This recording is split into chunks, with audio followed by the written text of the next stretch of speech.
convido já os participantes, o Rafael, o Vlamir, a Dálcia, para sentarem junto conosco, para tratar desse assunto.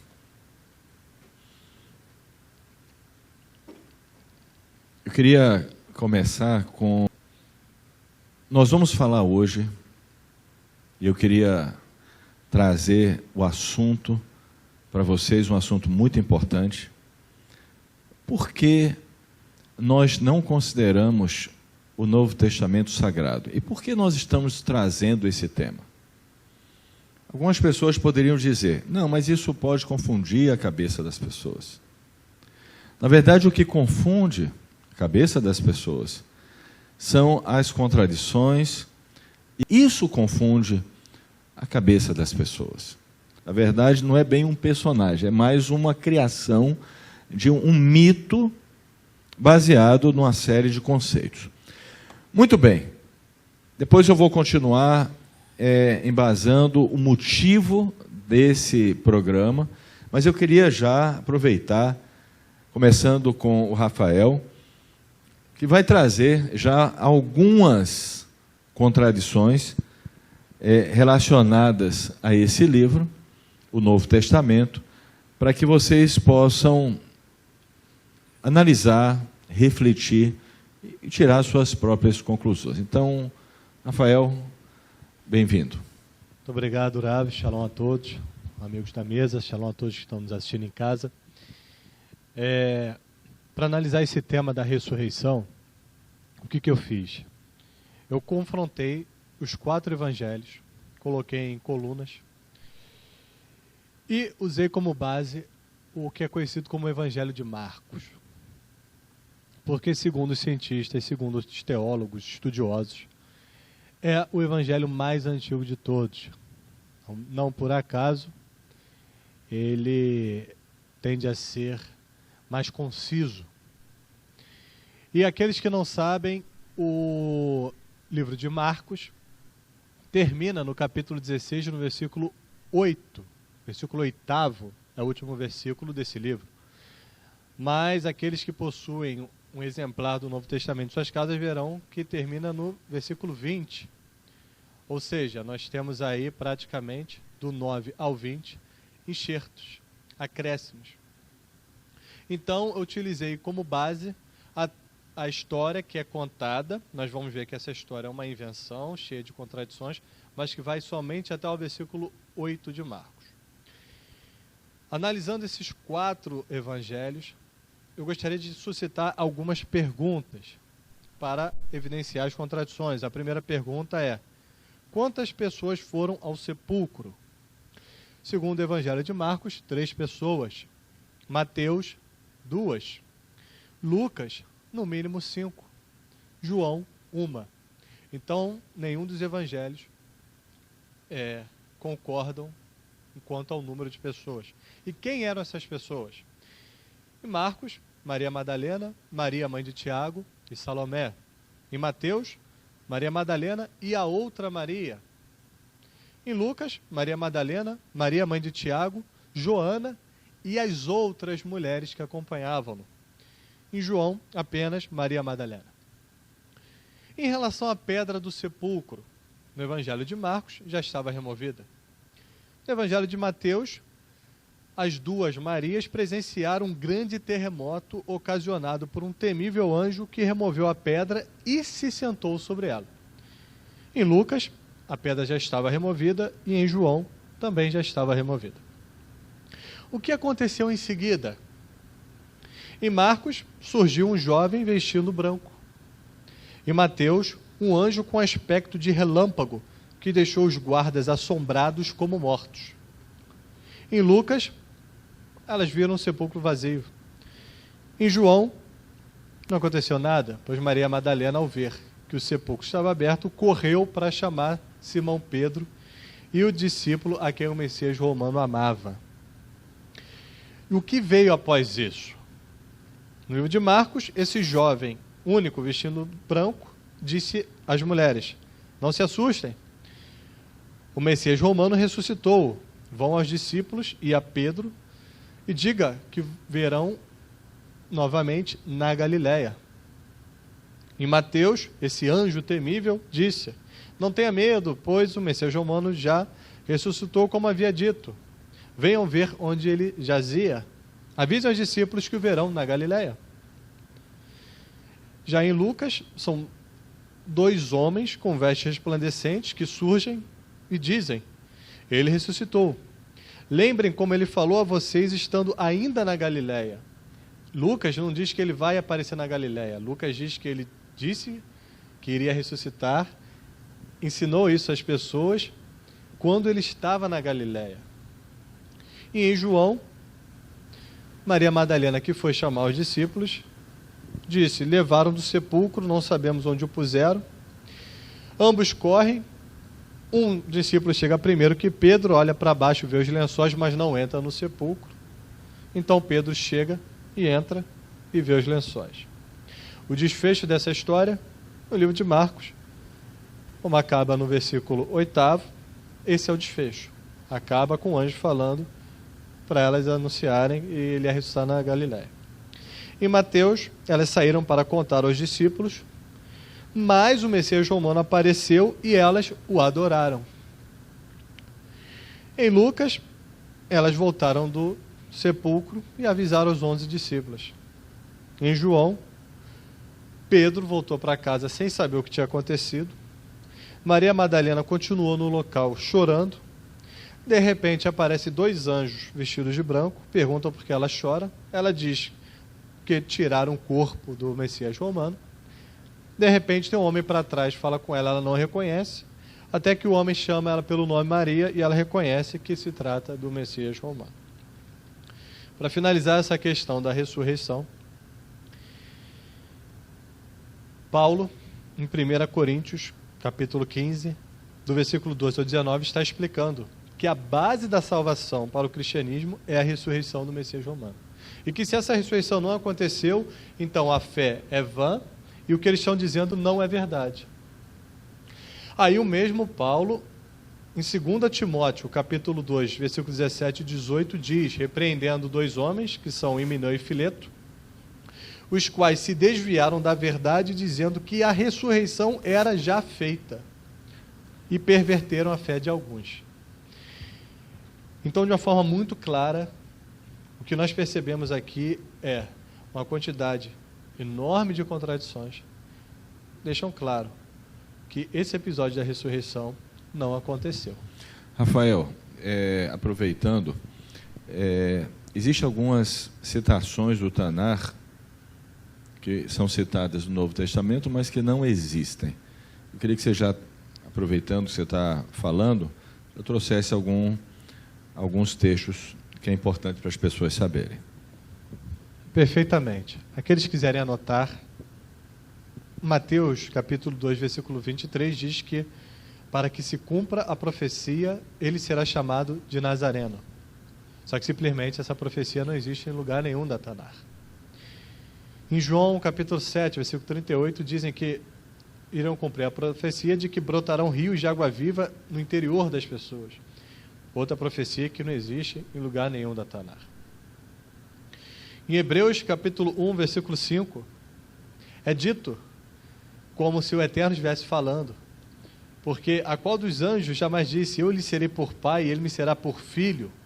Se você pesquisar onde está essa profecia, você encontrará em 2 Samuel, capítulo 7, versículo 14.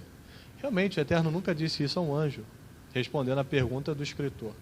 Mas o Eterno disse isso a Davi em relação ao seu filho Salomão. Se você ver o texto, é claro, o Eterno fala a Davi, quando você morrer, da sua descendência virá aquele que irá construir o templo, Salomão. Eu o adotarei, eu serei para ele por pai, ele será por filho. E não para por aí. No versículo seguinte de Hebreus, está escrito, e novamente, ao trazer seu primogênito ao mundo, diz, o que seria o cumprimento de uma profecia, todos os anjos de Deus o adorem. Se você pesquisar essa profecia, você não vai encontrar lugar nenhum, isso é óbvio. Porque nenhum local da Tanar vai dizer que os anjos do Eterno têm que adorar alguém que não seja o Eterno. Existe uma versão do Novo Testamento, que é conhecido como o Novo Testamento judaico, que traz uma referência sobre essa profecia, dizendo que é o Salmo 97, versículo 7. Se você ler, você não vai achar nada disso. O Salmo está dizendo uma repreensão àqueles que adoram ídolos, e diz que todos irão adorar a Ele. A Ele quem? O Eterno. É só você ver o início do Salmo, está se referindo ao Eterno. E não para por aí. Nós temos a profecia que diz que o povo judeu é culpado pelo sangue de todos os justos, inclusive o sangue de Abel. Está em Mateus 23, 35. E diz que Zacarias, filho de Baraquias, foi morto entre o santuário e o altar. Ou seja, os judeus mataram ele entre o santuário e o altar. Só que esse Zacarias, filho de Berequias, ele não foi assassinado. O texto fez confusão com outro Zacarias, de 2 Crônicas 24, versículo 21 a 22. E ele foi morto no pátio do templo, nunca dentro do templo, onde ficava o santuário e o altar. Esse texto flagrantemente acusando os judeus de matar os profetas, de ser culpado até de Abel, quando nem existia povo judeu.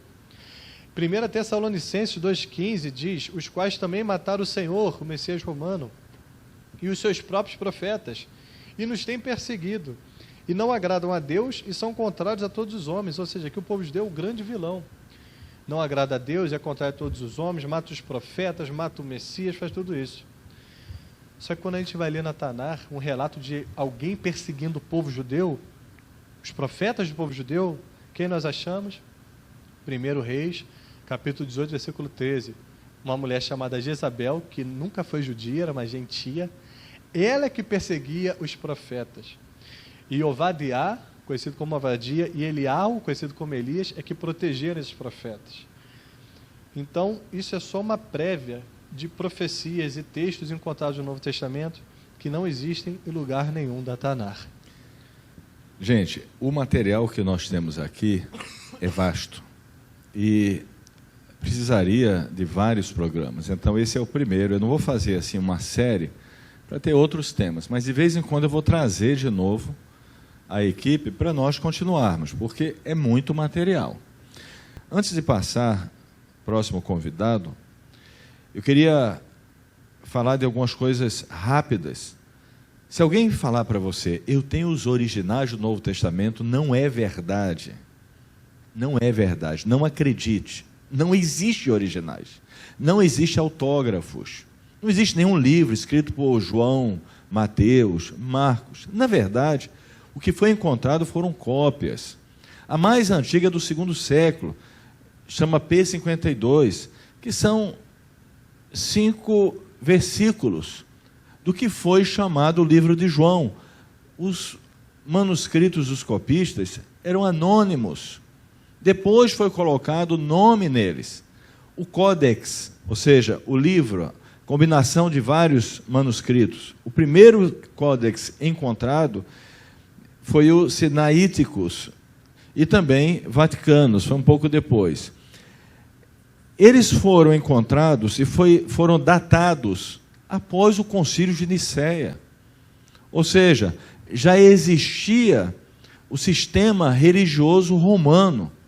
Então, gente, se alguém falar para você, eu tenho original, eu tenho um livro de João, que ele escreveu, não é verdade. Porque você pode pesquisar isso, e todos os teólogos, mesmo aqueles que defendem o Novo Testamento, reconhecem isso. Então, não se deixe ser enganado. Depois vamos falar mais sobre isso, porque no próprio texto existem contradições. O próprio texto do Novo Testamento, você tem uma parte falando contra a Torá e outra parte falando a favor da Torá. Mas vamos analisar passo a passo. Eu queria chamar agora uma convidada, Dalcia, que também está cheio de papel aí, Dalcia, que vai tomar tempo para a gente abordar todo esse assunto. Esse é apenas o primeiro programa.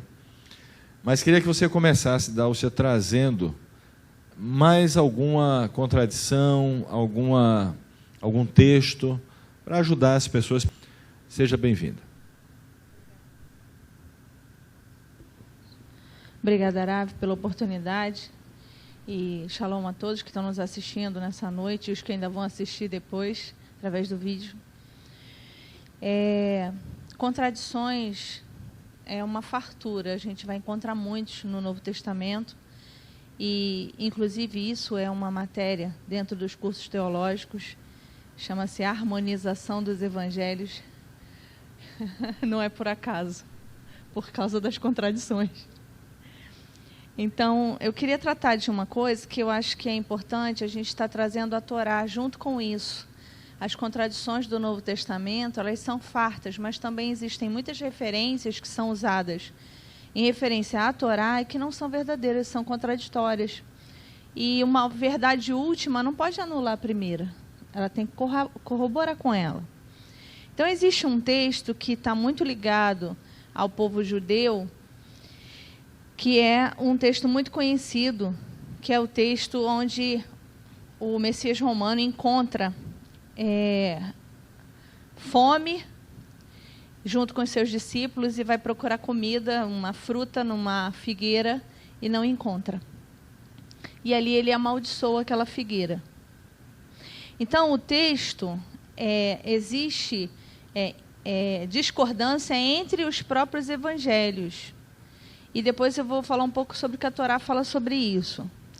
Em Mateus, capítulo 21, verso 18 ao verso 20, diz assim: De manhã, ao voltar para a cidade, teve fome, e vendo uma figueira à beira do caminho, foi até ela, mas nada encontrou senão folhas. E disse à figueira: Nunca mais produza fruto. E a figueira secou no mesmo instante. Aí lá em Marcos, que conforme o Rafael falou, é um texto considerado inicial, por ser o mais antigo, Marcos capítulo 11, verso 12 ao verso 14, diz assim: No dia seguinte, quando saíram de Betânia, teve fome. Ao ver à distância uma figueira coberta de folhagem, foi ver se acharia fruto, mas nada encontrou senão folhas, pois não era tempo de figos. Dirigindo-se à árvore, disse: Ninguém jamais coma do seu fruto. E seus discípulos ouviram. No decorrer do texto, não vou ler o restante, diz que no dia seguinte, quando os discípulos passaram por aquele lugar, foi que eles viram a figueira seca. Aí alguém pode dizer assim: mas aí um texto suprimiu e botou tudo junto, resumiu e tal. Vira a página.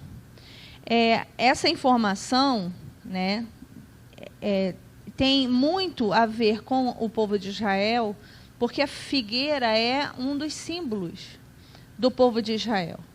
Então tem também uma carga de antissemitismo aí, colocando o Messias romano contra o povo de Israel por não produzir frutos favoráveis a ela. Mas como isso poderia ser uma profecia do Messias legítimo, se essa profecia, essa atitude de profetizar e amaldiçoar uma produção da natureza divina, porque uma árvore é uma coisa, é uma criatura do eterno, e para o povo de Israel isso é muito sério, não se pode nem arrancar as folhas, não pode-se nem destruir as árvores que não seja para seu próprio consumo. Isso é um ensino dos sábios, é um ensino da Torá. Como o Messias, supostamente enviado pelo Eterno, daria uma ordem de maldição e secaria uma árvore de um dia para o outro, no mesmo dia ou na mesma hora. Isso por si só já seria suficiente. Mas eu queria dizer para vocês o seguinte: jamais o Messias enviado pelo Eterno daria uma ordem de amaldiçoar uma árvore que é considerada sagrada.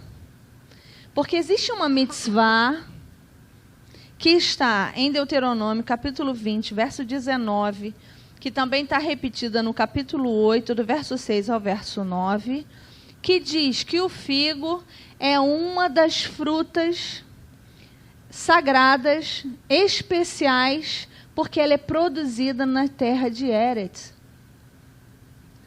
Então, se essa fruta ela é considerada um fruto especial, existem brahot para serem proferidas quando se come essa fruta, existem rezas especiais para serem feitas quando se come esse alimento, como o Messias teria a capacidade de contradizer as ordens da própria instrução divina e amaldiçoar e secar uma árvore assim.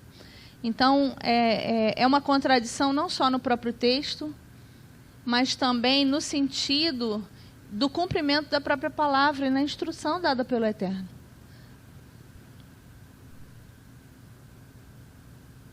Dálcia, aproveitando, o que mais você acrescentaria já nessa primeira parte que você acha relevante com relação a esses textos? Antes de você falar, está ficando claro para as pessoas, através da citação das adulterações e acréscimos, que existe uma intenção por trás. Aquilo que eu falei no começo, né?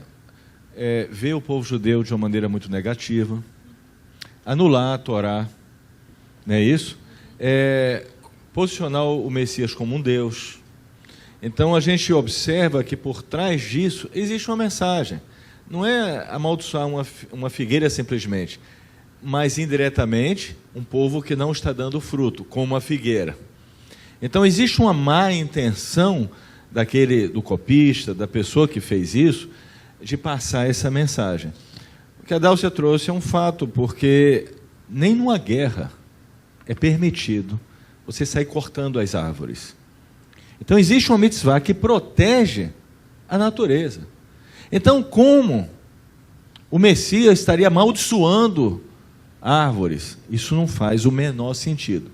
Para o copista não interessa. Ele não conhece a tradição judaica. Ele precisa arrumar um motivo para atingir o povo judeu. Precisa dar indiretas. Então ele vai usar de qualquer recurso, mesmo que seja contraditório com a tradição judaica e a própria Torá, já que ele não tem acesso aí. A gente tem que lembrar que a Torá, né, naquele momento, não era algo assim que todo mundo tinha acesso. Ele podia ter acesso a um dos livros dos profetas, alguma coisa. Então, os copistas também não eram versados em toda a Torá. Então, eles pegavam. A gente vê que eles misturam as coisas, que eles trocam o nome, um Zacarias por outro Zacarias. Eles cometem erros pela falta de conhecimento. Senão, eles trariam um engano ainda mais perigoso, que seria bastante convincente. O que mais, Dálcia, você acha relevante agora? Falando sobre essa figura do Messias e as contradições dele, existe um texto que, por si só, já causa estranheza pela degradação da figura que supostamente deveria ser apresentada como santa, como sagrada, como de respeito, de reconhecimento. O Messias romano diz lá, em vários textos repetidos, porque muitos textos se repetem em evangelhos diferentes.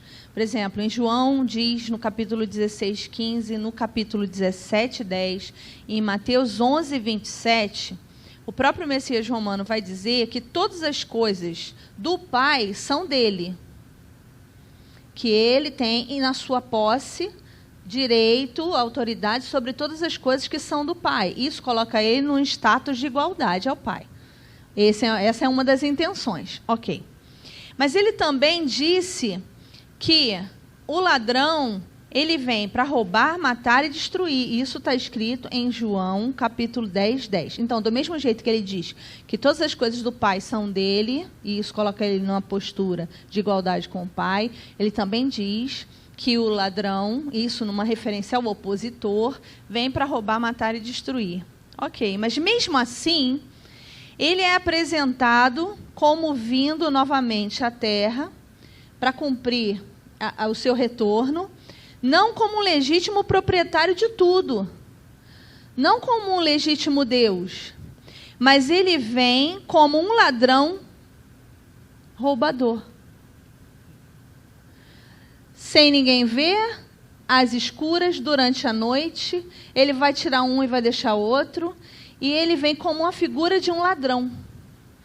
Ora, se ele é o Messias, ele é o Filho do Eterno, e ele supostamente vem como uma autoridade, e tudo que é do Pai é dele, por que ele vem como uma figura de ladrão?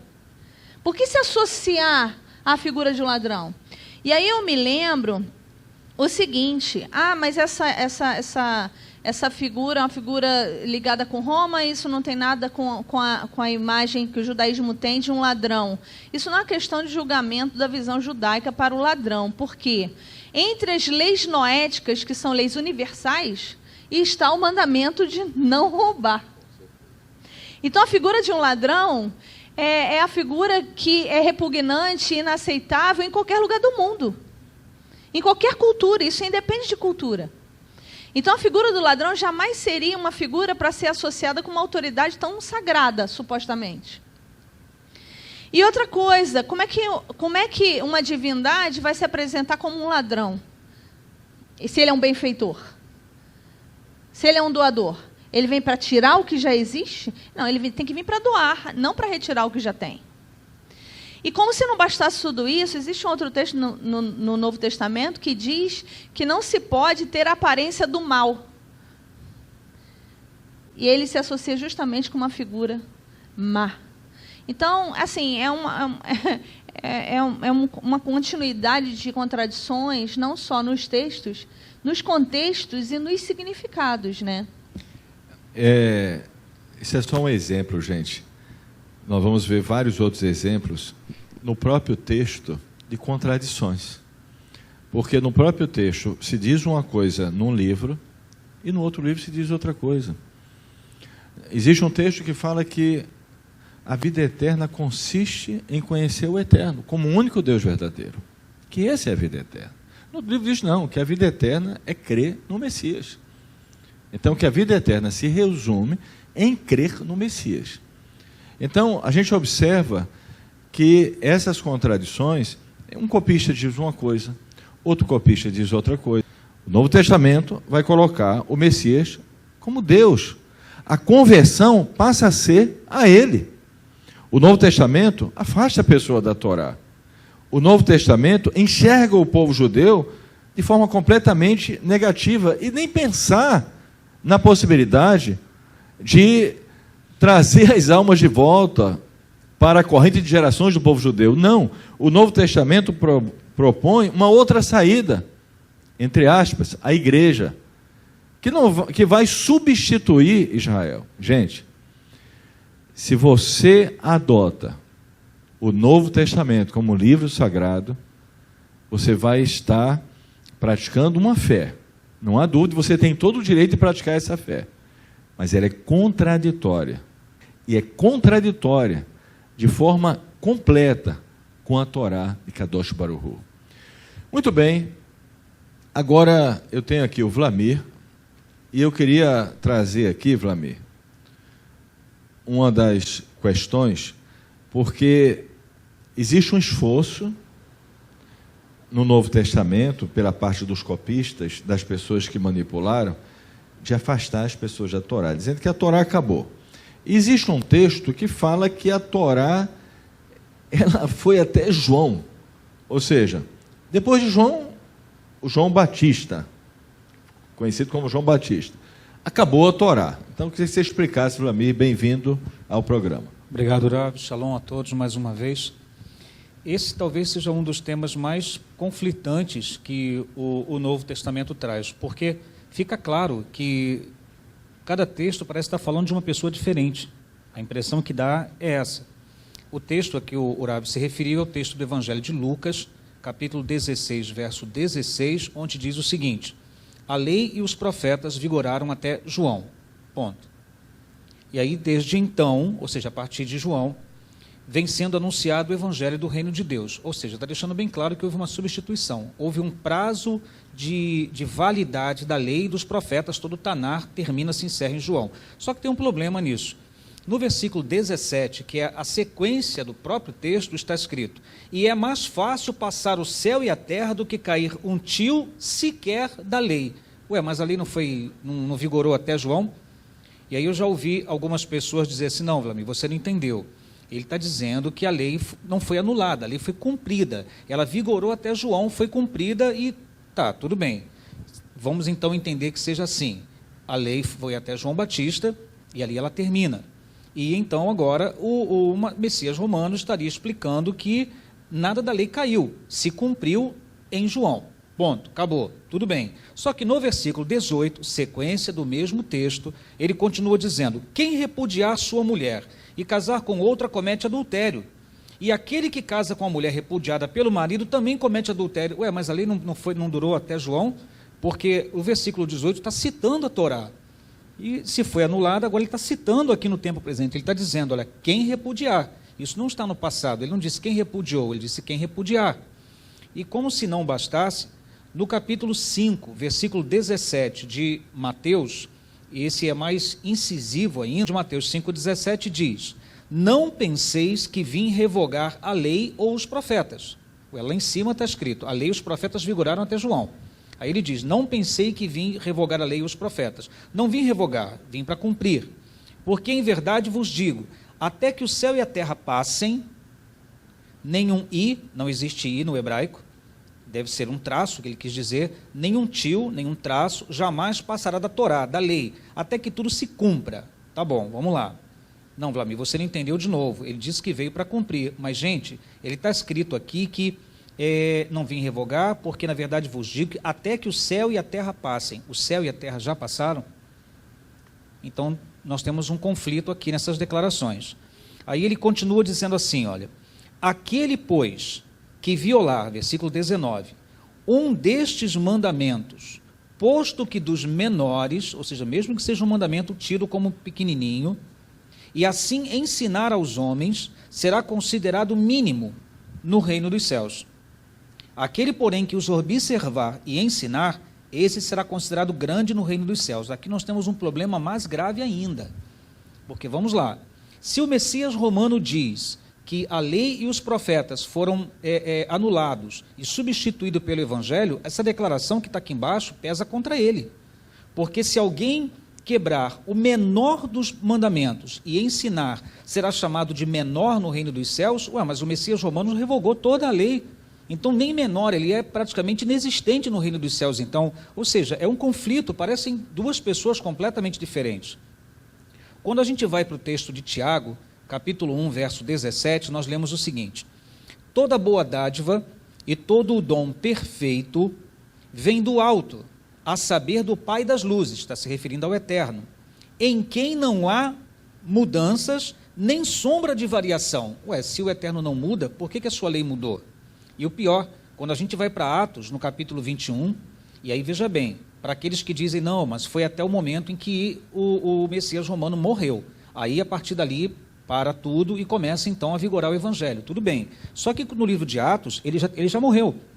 Ele já morreu, já ressuscitou, já teria ido para o céu, segundo os evangelhos, segundo o Novo Testamento. Mas nós temos no capítulo 21, Iacov, irmão de Yeshua, dizendo para Shaul Rachali, o Paulo, o seguinte, olha, muitos judeus praticantes e zelosos da Torá, Iacov não disse, muitos judeus que eram praticantes, que eram zelosos da Torá, creram, não, ele disse, muitos judeus que são praticantes, que são zelosos, creram no testemunho. Ou seja, então fica claro que não existe essa questão, você não tem como usar, se houve, Deus nos livre, isso não aconteceu, mas se a Torá tivesse sido realmente removida, o Novo Testamento seria o pior livro, ou o pior complexo de livros para se provar isso, porque ele não prova nem que foi, nem que não foi. Porque uma hora diz que foi, outra hora diz que não foi, uma hora diz que não vale, outra hora diz que vale. Uma pessoa diz que aqueles que receberam o testemunho de, quando eles querem mostrar do Messias romano, continuam zelosos e praticantes da Torá. Mas a Torá não passou, não durou somente até João, ou para quem quer esticar, não foi até o momento que ele morreu. Ou seja, as declarações não batem, não são coerentes, é impossível realmente usar o Novo Testamento para provar qualquer coisa a respeito de qualquer assunto, porque ele se contradiz o tempo todo. Gente, muito bem, Vlamir, uma coisa importante para a gente entender, né? Nós temos visto aqui várias contradições, conceitos que são incompatíveis, porque se uma hora o Messias, e que quem descumprir o menor dos mandamentos, um mandamento simples, e ensinar isso para as pessoas, será o menor no reino dos céus, e fica muito claro isso. E mais na frente você vai observar textos que contradizem isso. A gente tem que lembrar algo que é fundamental. só existia um livro que o Eterno ditou pessoalmente e deu esse livro na presença de milhões de testemunhas. Esse livro se chama Torá. Você faz questão da verdade. Se você não faz questão da verdade, você pode crer no que você quiser. Se você faz questão da verdade, você tem que ter a Torá na sua mesa, na sua cabeceira, como referencial. Então, se você ler qualquer livro falando algo contrário àquela instrução divina, você sabe que aquilo é falso. A Torá é o referencial do que é verdade, do que não é verdade. E é esse referencial que nos guia a saber que um texto está correto ou se um texto está incorreto. Depois do Concílio de Nicéia, 325, o sistema religioso romano precisava desesperadamente de um livro, por uma razão simples. O sistema religioso romano estava, querendo ou não, tendo como base a cultura judaica, o Tanar, incluindo a Torá. E isso era inconcebível, por duas razões. Os romanos odiavam os judeus, porque os judeus nunca aceitaram o domínio romano. Eram muito odiados por Roma. Não é por acaso que morreram mais de 1 milhão de judeus na ocupação romana. Então, o que é que Roma precisava? Um livro. Um livro que tivesse referência ao que foi chamado o Antigo Testamento, depois a Dálcia vai tocar nesse assunto, que foi o nome que foi dado ao Tanar, mas um livro que substituísse, e um homem que fosse tudo. Ele fosse a água, o vinho, a rocha, a porta, o caminho, a verdade, a Torá, a palavra e Deus. Então, um homem que fosse ao mesmo tempo tudo. Com que objetivo? Com esse homem você não precisa da Torá, de Moshe, do Deus de Israel, de nada. Esse homem, ele substitui tudo. Gente, esse foi o pensamento. Foi mal feito, tem muitos defeitos no livro. Depois vamos falar também nos outros programas, erros geográficos, erros históricos, já foi falado aqui, erros históricos, profecias que não existem, né? Mas quando uma pessoa ela receber uma doutrinação, uma lavagem cerebral, de que ela tem que aceitar aquele livro, senão ela vai para o inferno. Isso está, às vezes, no subconsciente. Ela não vai largar isso. Hoje, alguns estão fazendo algo interessante. Eles mudam. Em vez de João e Yohanan. Aí, não estou usando o texto grego, estou usando um texto em aramaico, em siríaco, para tentar colocar uma nova vestimenta no mesmo texto, modificar algumas coisas e dizer, tá bom, agora dá para você aceitar. Esses mesmos textos vão colocar você afastado da Torá de Kadosh Baruch Hu, não vai incentivar você a cumprir a Torá, a fazer as rezas.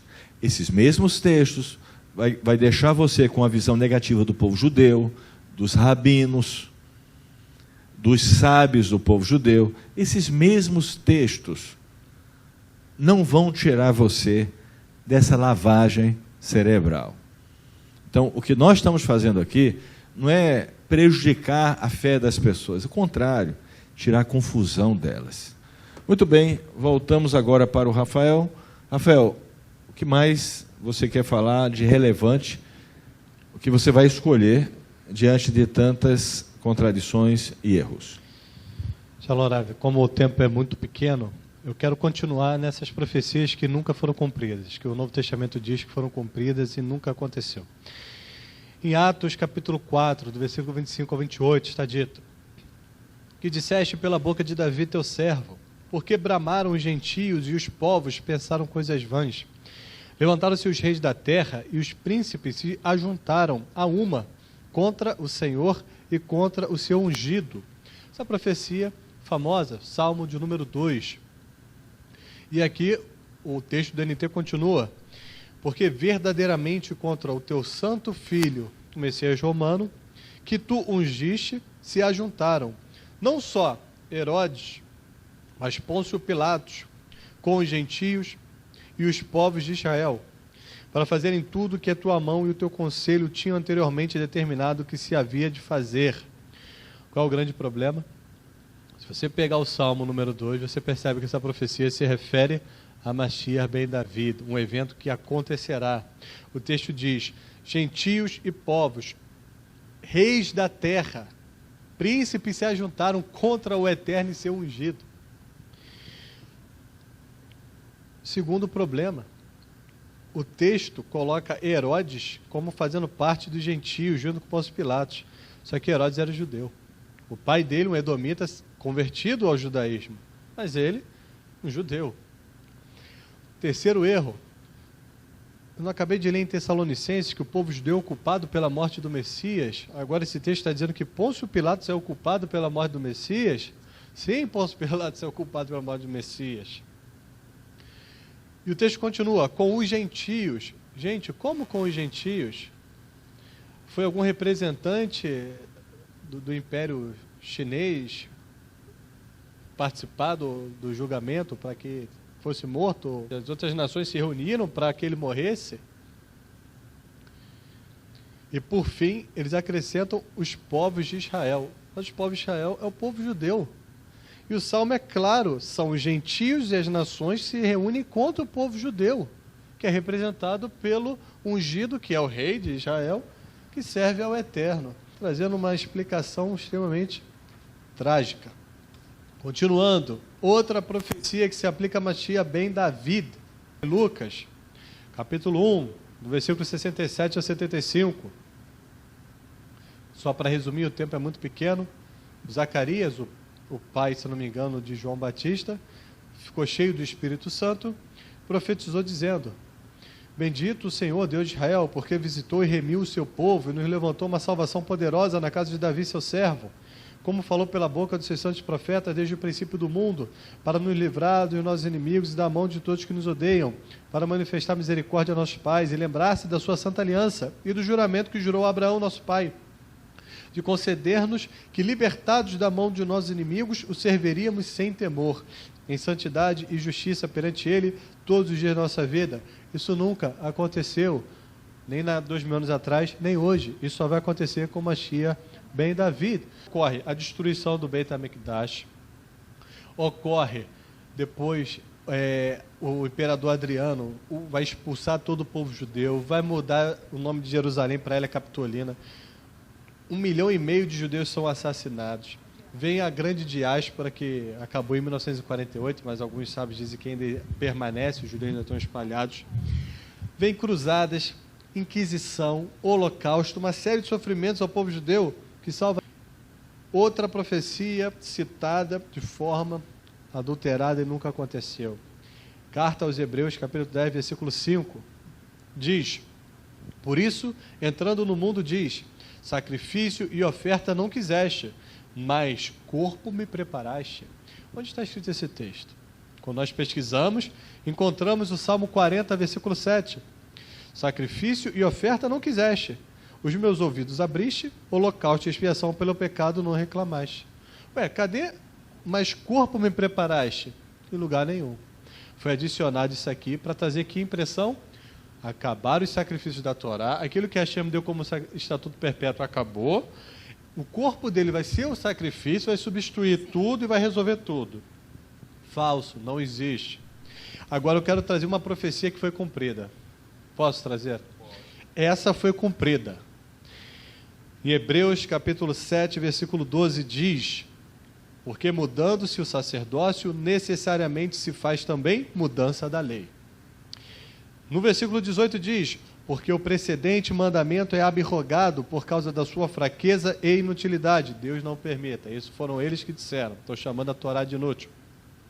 Efésios, capítulo 2, versículo 15 diz, na sua carne, na carne do corpo que foi preparado, desfez a inimizade, isto é, a lei dos mandamentos, Torá, que consistia em ordenanças para criar em si mesmo dos dois um novo homem fazendo a paz. Esse breve relato cumpriu uma profecia da Tanar, que está em Daniel, capítulo 7, versículo 25. Está escrito: e proferirá palavras contra o Altíssimo, e destruirá os santos do Altíssimo, que é o povo judeu, e cuidará em mudar os tempos e a lei. Essa profecia de Daniel se cumpriu com a criação dessa religião. É interessante no Salmo 2, Rafael, que é muito claro. Ele dirá: eu ungi o meu rei sobre Sion, meu santo monte. Então, o texto em si é um texto extremamente favorável ao povo judeu, inclusive exorta o fato das pessoas não quererem as cordas. Eles dizem assim: rompamos as suas amarras, nos livramos de suas cordas. Isso se refere ao tefilim, ao cumprimento das mitzvot.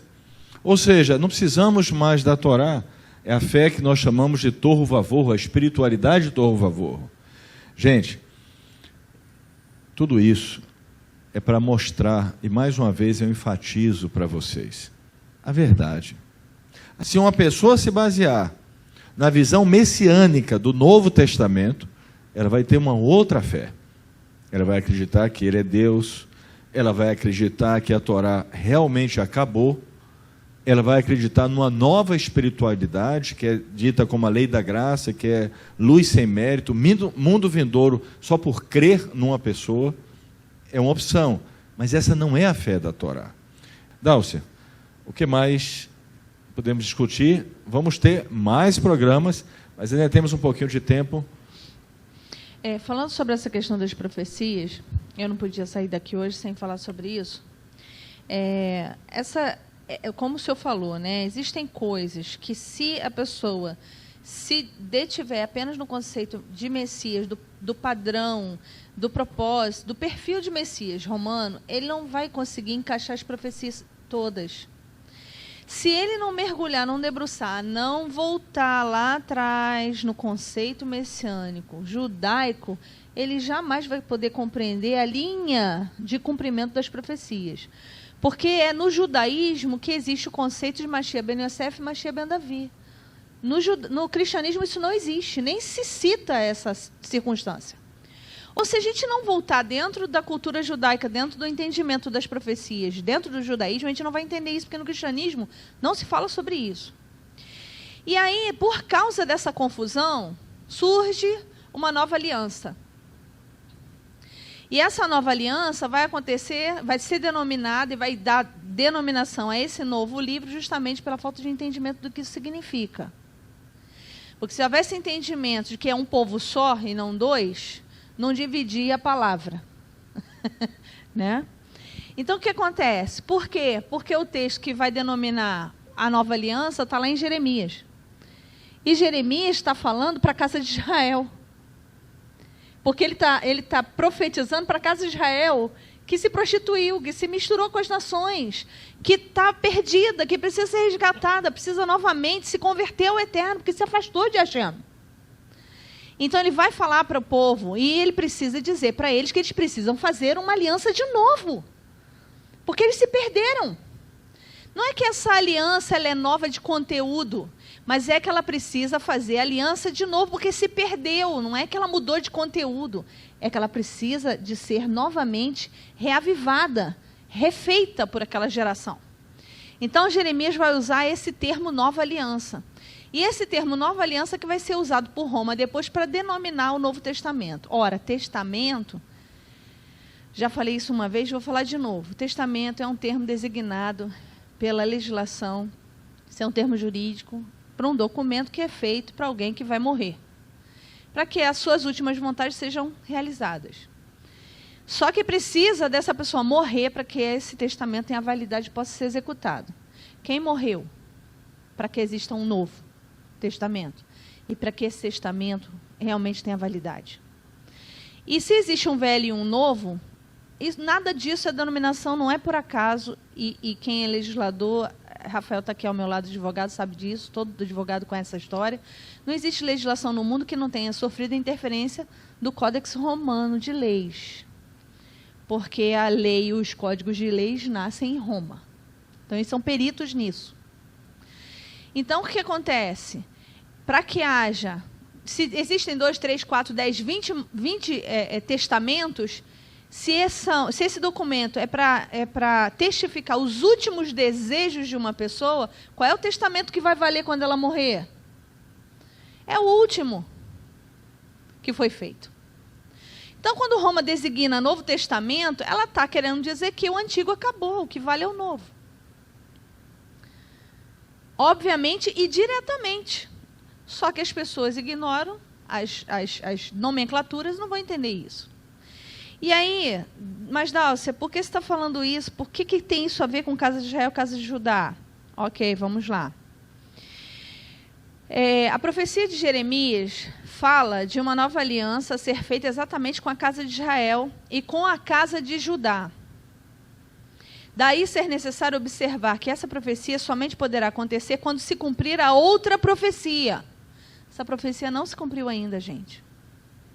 Qual é a outra profecia que precisa se cumprir? Da restauração das duas casas. Se não houver restauração das duas casas, da casa de Israel e da casa de Judá, essa profecia não se cumpre, porque Israel ainda não retornou e eles ainda não refizeram uma nova aliança. Quando o Messias romano entrou no cenário judaico, no primeiro século da Era Comum, não havia mais as duas casas. Então, essa nomenclatura não poderia ter sido usada, não faz parte daquele contexto, porque não existia mais as duas casas. Por isso, a própria origem do chamado Novo Testamento seria a nova aliança predita por Jeremias 31, e ela é fraudulenta. Porque não existindo a casa de Israel, algo a ser compreendido na restauração das 10 tribos perdidas, que é uma das missões do Mashiach verdadeiro, e isso está em Isaías, Eshaiah 11, 1, 11, 12, 49, 6, não poderia o Messias romano ser o mediador dessa nova aliança apenas com a casa de Judá. Então, essa nomenclatura, ela não funciona para essa questão. E ela está ligada diretamente à quebra de um princípio profético judaico. Gente, é muito importante que nós já fizemos um programa anteriormente que a gente citou aquelas adulterações mais óbvias, né? Aquela de Pai, Filho e Espírito Santo, toda aquela coisa que inclusive na própria nota de rodapé da Bíblia de Jerusalém menciona que foi feito. Nós estamos hoje trabalhando no que está por trás, ou seja, nos conceitos mais sutis que induzem as pessoas a esses pensamentos. Você observa, por exemplo, a profecia de Jeremias, quando fala da casa de José especificamente, a casa de Israel ou a casa de José, porque José é cabeça da casa de Israel, então os dois nomes são usados, como também a casa de Davi ou a casa de Judá também são usados de maneira similar, fala, eu vou internalizar a Torá dentro de vocês, porque está sem Torá. Então, quando há essa modificação, essa aliança que é feita com a casa de Israel, ela afeta a casa de Davi. Por isso que a aliança, ela acaba sendo da casa de Davi e da casa de Israel, porque na medida que você traz a casa de Israel de volta, e junta os dois, um afeta o outro. Exatamente.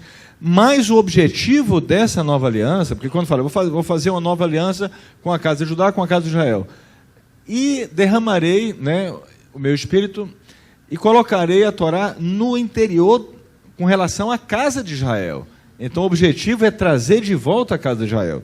Você observar, né, internalizar a Torá, e logo alguns versículos antes, dá a indicação dessa aliança, que fala assim, coloca placas para te guiarem, postes que indiquem o caminho, deixa teu coração absorver a direção dessa estrada, a estrada pela qual partiste.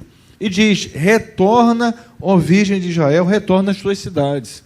Então é muito claro, a visão messiânica de Roma não tem não distingue casa de Israel e casa de Davi, não faz a distinção entre Mashiach ben Yosef e Mashiach ben Davi, e aí aplica toda a profecia que está se referindo ao Mashiach, a ele. Se você estudar a escatologia do sistema religioso romano, da Igreja Católica Apostólica Romana no começo, a escatologia, ou seja, o estudo sobre os últimos dias, não tinha nada de milênio ou retorno. O Messias veio, ressuscitou, venceu. Agora, o líder da igreja, ele é o substituto do Messias, e o sistema vai agora sair pelo mundo dominando. Então, o que o sistema romano fez foi isso, sair conquistando as cruzadas, né, a grande estratégia, o sincretismo religioso em todas as nações. Se chegasse numa nação, tinha um costume pagão, fazia um sincretismo religioso. Sempre existiu o acordo para introduzir a nova fé e escolas. A grande lavagem cerebral ocorreu nas escolas, que foi a ideia, vamos educar a criança já nessa lavagem cerebral. Acabou.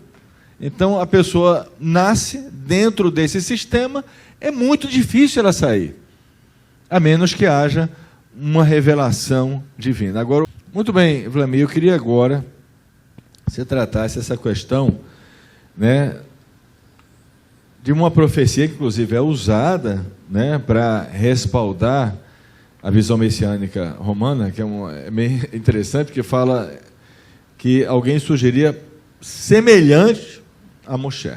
Então, esse é um outro ponto. Antes de passar para o Vlamir, gente, o que nós estamos fazendo hoje é mais trabalhoso. Nós já fizemos alguns programas só citando, está dizendo isso, está dizendo aquilo, a contradição, os erros. Estamos fazendo isso também. Mas nós estamos hoje trabalhando também no mecanismo de manipulação por trás dos versículos. Entendeu? Que é muito mais sutil, mas é o que vai quebrar a lavagem cerebral. Porque você fala assim, errou Zacarias. Alguém vai falar, não, tudo bem, errou uma coisa, mas todo mundo erra. E tudo bem. Não, nós estamos mostrando a vocês que houve uma manipulação. Né? Houve uma manipulação, desde aquela história da figueira e várias situações, onde está sendo passado um conceito contrário à Torá. Só completando o que o senhor está falando, e para deixar claro para quem está ouvindo a gente, porque a gente é muito questionado, eu imagino que o senhor deve ser muito mais do que todos nós aqui. As pessoas perguntam assim, aonde tem tudo isso escrito? Qual o site seguro que eu possa ler para ter tudo isso como referência? Gente, isso não existe em lugar nenhum. Você vai encontrar uma coisa aqui, outra lá, mas não existe um texto seguro que você possa ler e possa dar credibilidade 100%. Exatamente. A pessoa lê um texto, né? Alguém deu uma tapa no meu rosto, eu vou dar o outro lado do rosto. É segundo a Torá? Vamos analisar. Se a pessoa agrediu você, segundo a Torá, ela tem que restituir. Ela agrediu você. Ela não pode fazer isso. Se você dá o outro lado do rosto, você é culpado da segunda tapa. Porque você está permitindo. Aí é usado todo um sofisma. Ele é o maior dos tzadikim. O tzadik, ele é marcado pela humildade. Porque o tzadik é alguém que reflete a luz divina como nenhum outro. Então ele se torna, na verdade, ele se auto-anula para que a luz divina... Agora imagina um tzadik chegar e falar, eu sou a verdade, eu sou o caminho, eu sou a vida, gente, eu sou a luz. Gente, isso não tem cabimento nenhum. O Mashiach jamais falaria isso. A verdade está na Torá. O caminho foi dado pela Torá. Então a gente vê o que Roma colocou, o que os copistas colocaram. Depois eu queria, no próximo programa, trazer aqueles textos do Códex Sinaíticos que mostram um copista reclamando do outro, chamando o outro de falso, dentro do texto. Até hoje você vai no computador, você vai entrar no seu computador, entrar lá no programa e você vai ver o texto. Vamos trazer... A gente não enfatizou muito essas coisas, porque estamos quebrando essa lavagem cerebral. Vlamir, Moshe e alguém, um profeta semelhante a Moshe. Uma coisa muito importante, crucial, é você procurar entender os textos sagrados dentro dos conceitos do povo que trouxe esses conceitos sagrados. Você não pode entender Torá com conceitos gregos e romanos. Você não pode entender sobre Kadosh Baruch Hu, o Deus verdadeiro criador de todas as coisas, com conceitos gregos e romanos. Esse texto, esse texto que é mencionado agora pelo Rav Mordechai, na minha opinião, é a prova definitiva, analisando cabalmente as coisas, de que o Messias romano não pode, de maneira nenhuma, ser o Tzadik Mashiach ben Yosef. Esse texto prova que ele não é. Eu vou explicar por quê. Está escrito na Sagrada Torá, palavras de Moshe Rabbeinu, que ele disse o seguinte, ele disse o seguinte, ele afirmou, olha, virá um profeta semelhante a mim, do meio dos seus irmãos, dentre seus irmãos, portanto, um judeu semelhante a mim, a ele ouvi. Vamos entender, dentro do pensamento judaico, o que é uma coisa semelhante. Bom, quando você estuda os princípios da Kabbalah, você vai ouvir um ensinamento, por exemplo, como este. Se você pegar esse copo, e você pegar essa garrafa e colocá-los um do lado do outro, você pode dizer assim, esse copo e essa garrafa estão próximos. No mundo espiritual não é assim, porque no mundo espiritual não existe nada físico, não existe distância, não existe espaço. No mundo espiritual, semelhante é aquilo que é considerado próximo. Algo que tem um conceito igual ao outro conceito, ou um conceito muito próximo de outro conceito, então isso é considerado semelhante e próximo. Quando duas coisas divergem, elas são consideradas antagônicas, opostas e distantes dentro do mundo espiritual. Então vamos lá. Quem foi Moshe Rabbeinu? Para começar, Moshe Rabbeinu, judeu, pessoa extremamente importante dentro de toda a configuração da história judaica, pessoa essa que, segundo a vontade de Kadosh Baruch Hu, ascendeu a níveis extremamente altos para poder receber a Torá, Matan Torá. É o nosso próximo grande feriado agora, Shavuot. Muito bem. Se Moshe Rabbeinu, homem que recebeu a Torá, homem que ensinou a Torá, homem que declarou que pela Torá, olha, por esses mandamentos, o homem que os cumprir, por eles viverás. Como é que um suposto Mashiach poderia dizer, eu sou a vida, se Moshe Rabbeinu, que supostamente então é semelhante a ele, Moshe Rabbeinu disse, aquele que cumprir esses mandamentos são palavras do Eterno, não são palavras de Moshe. Não existem palavras de Moshe, existem palavras do Kadosh Baruch Hu, ditas por Moshe. Quando chega no livro de Devarim, que é o 5º livro da Torá, aí Moshe Rabbeinu está relembrando Israel e dando conselhos. Mas leia o livro que você vai ver, ele não foge nem para a esquerda nem para a direita. Ele fala do que está na Torá, do que ele já recebeu, ele traz de novo à memória. Bom, Moshe Rabbeinu, então, é um homem que liberta o povo de Israel de uma nação totalmente idólatra, leva Israel para um lugar separado, para que, através dessa separação, Israel possa se consagrar ao Kadosh Baruch Hu através da Torá.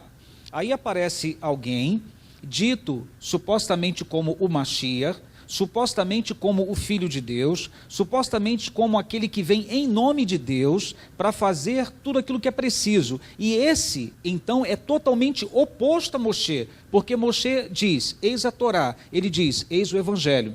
Moshe diz, por estas obras você vai viver, se você cumprir aquilo que Kadosh Baruch Hu determinou. O tal Messias romano teria dito, não, eu sou o caminho, eu sou a verdade, eu sou a vida. Então faz o que eu estou mandando, esquece o que está escrito na Torá. Bom, se Moshe Rabbeinu disse, virá um profeta dentre seus irmãos, semelhante a mim, a ele ouvi, esse profeta não pode de jeito nenhum ser este que é chamado de Messias romano, porque ele fez exatamente o contrário de tudo que Moshe Rabbeinu ensinou, o contrário de tudo que Moshe Rabbeinu aplicou, e você viu aqui pelos textos que foram narrados, por tudo aquilo que já foi explicado, esse homem não tem como ser, não é uma questão de preferência, o Rabi já falou aqui, não é uma questão de implicância, nós não estamos querendo tripudiar sobre a fé de ninguém, nós estamos analisando fatos. Se Moshe Rabbeinu disse semelhante, e ele diz que é totalmente antagônico, então, definitivamente, o Messias romano não é o profeta anunciado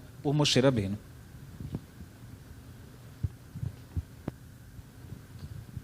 Além de que, na visão messiânica do cristianismo, né, que veio, se fosse semelhante, então Moshe seria também parte do conceito de Deus nos livre. Mas se o Messias é considerado uma divindade, um Deus, como é que ele é semelhante a Moshe? Você entende? Se você começa a analisar, você vai observando as incoerências. O ponto é quando você levou uma lavagem cerebral e você não quer questionar. Então, vai ter uma desculpa para tudo. Né? Por isso que hoje nós estamos trabalhando no mais difícil. Nós estamos fazendo achando ali onde há distorção, que é um trabalho difícil, mas importante para todos vocês. Sim. Só para fechar esse ponto, é muito interessante essa questão de semelhança e de igualdade, proximidade, unidade, porque dentro do próprio Testamento também é um texto que diz, ele diz, eu e o Pai somos um, que já foi citado.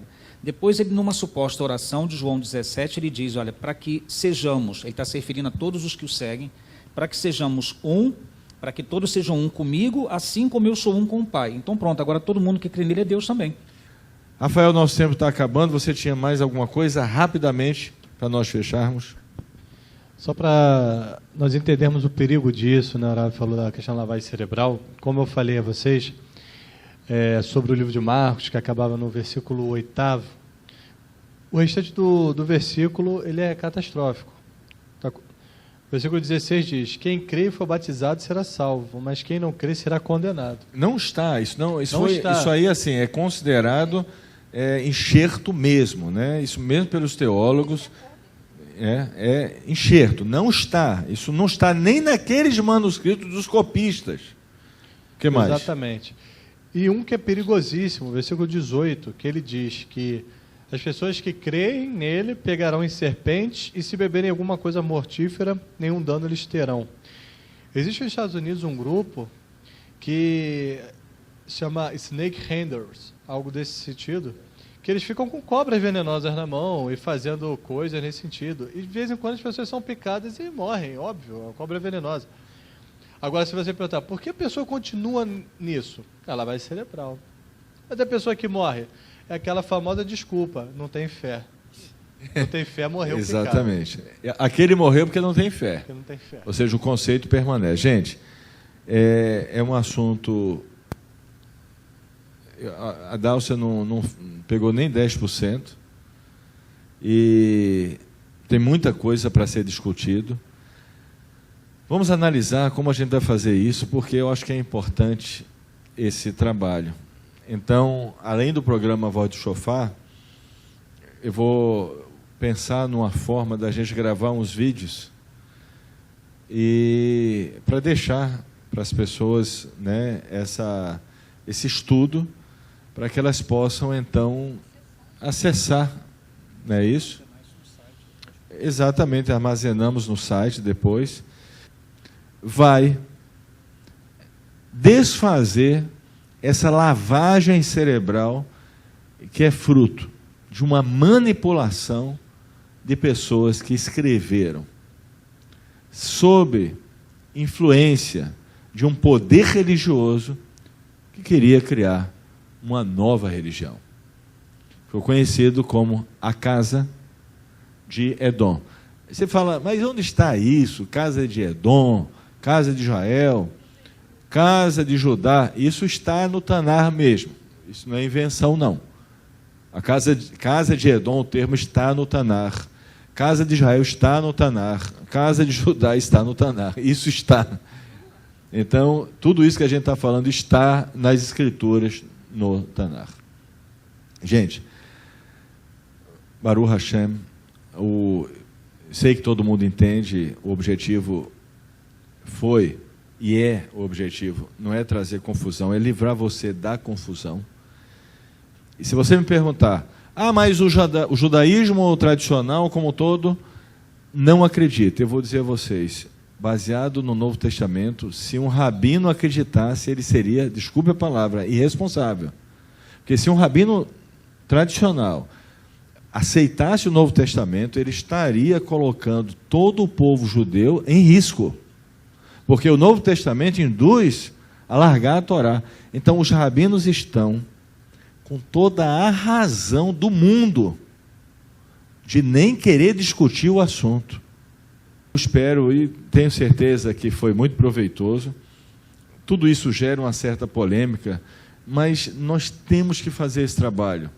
Para nós é áspero, sofremos perseguições, pessoas às vezes não sabem discutir no campo das ideias, aí falam mal da gente, faz lachom hará, mas nós não podemos ficar calados, porque senão nós seríamos covardes, e nós seríamos, assim, considerados diante do Eterno, que Deus nos livre, covardes, porque nós estamos vendo a verdade, nós temos que falar. Não é isso, Dalcio? Herávio, uma outra coisa que hoje a gente estava até comentando de tarde, enquanto a gente estava preparando isso, e eu acho que é unânime entre nós, o senhor mais até do que nós, fazer todo esse trabalho traz sobre nós um desgaste espiritual muito forte. Enorme. Porque isso atrapalha as nossas rezas, isso atrapalha a nossa concentração, mexer com todo esse paganismo, com toda essa confusão mental, se a gente não tiver muita proteção divina, isso atrapalha o nosso próprio raciocínio para outras coisas. Então, esse trabalho não é um trabalho simples, não é um trabalho intelectual só, não é um trabalho só de pesquisa, é um trabalho... E vamos fazer isso para que outras pessoas acordem, não é verdade? E se livrem dessa grande lavagem cerebral que durou 12 mil anos, gente. Não é pouco tempo, não. E não leve isso leve, porque eu já vi pessoas buscando o judaísmo, que é o cumprimento do Salmo 2. Depois fala, larga essas amarras, e o Eterno se rirá delas. Rirá delas. Porque elas, na verdade, se você sai da casa de Edom, mas se você não adotar a Torá, se você não respeitar os sábios do povo judeu, você volta para ela. É uma coisa muito forte, é uma coisa que está impregnada, né, no inconsciente coletivo de muita gente. Até o medo da Inquisição, a cruz ou a espada, isso aí é hoje, a pessoa fala isso, nem se dá conta. A cruz ou a espada, ou você aceita ou morre. Então, isso é muito forte, mas a nossa geração foi chamada para essa libertação. Vlamir? Só para fechar essa questão, como a Dalcia falou, realmente isso é muito complicado, mas também existe a questão de um sentimento de responsabilidade que existe na gente, porque só no meu caso eu fiquei 26 anos ensinando as pessoas a agir de forma errada. Então eu me sinto na responsabilidade de pelo menos explicar, porque lá atrás eu fui tão combativo a favor, por que eu agora sou contra? Então é uma questão de responsabilidade também, explicar para as pessoas por que nós somos contra, por que tomamos a posição que nós tomamos. É uma questão de retificação também de nossa parte. Com certeza. Então é trabalhoso, mas vale a pena e somos chamados a fazer isso.